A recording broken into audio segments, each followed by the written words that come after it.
Rally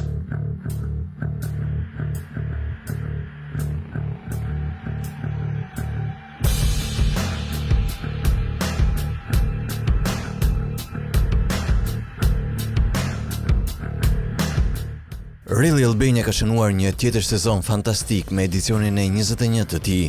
Mbi 180 garues nga 24 shtete të botës përshkuan mbi 2000 kilometra në terrene jashtë rruge duke ofruar peizazhe të shkëlqyera nga Shqipëria.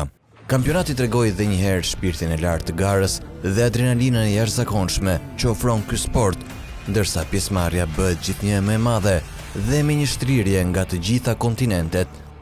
Gara e këtij edicioni ka patur risi përfshirjen e The Gentleman Rider, me motoristë që kanë shoqëruar turin me një parakalim të gjatë në çdo qytet në rrugët kombëtare. Në përfundim të garës dominuan për makina çifti Laverion Nurka Mario Nikolli, ndërsa për motor Thomas Marini.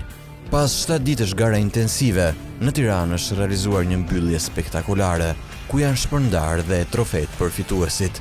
I pranishëm në këtë aktivitet përmbyllës ishte dhe presidenti i Koksh, zoti Fidel Ylli, zëvendës ministri i Arsimit dhe Sportit Endrit Hoxha dhe presidentja e Federatës së Motociklizmit Julinda Dhame. Megjithëse është edicioni 21, të gjitha rrugët janë të reja, edhe të gjitha shtigjet janë të reja dhe dua t'ju falenderoj të gjithëve që jeni mirë me shëndet të gjithë garuesit. Këtë herë patëm edhe aksidente, po që falenderojmë Zotin, falenderojmë ambulancat tona, falenderojmë spitalin e Korçës, falenderojmë spitalin e traumës, falenderojmë ministrin. Faleminderit Juli për gjithë këtë punë që ke bërë, që është edicioni 21 i Rally Albania. Ne si Komitet Olimpik sportin nuk e shikojmë vetëm si një garë, se kush fitoi. Ne e shohim sportin si promovimi vlerave të Shqipërisë, e shohim si turizëm, e shohim si edukim.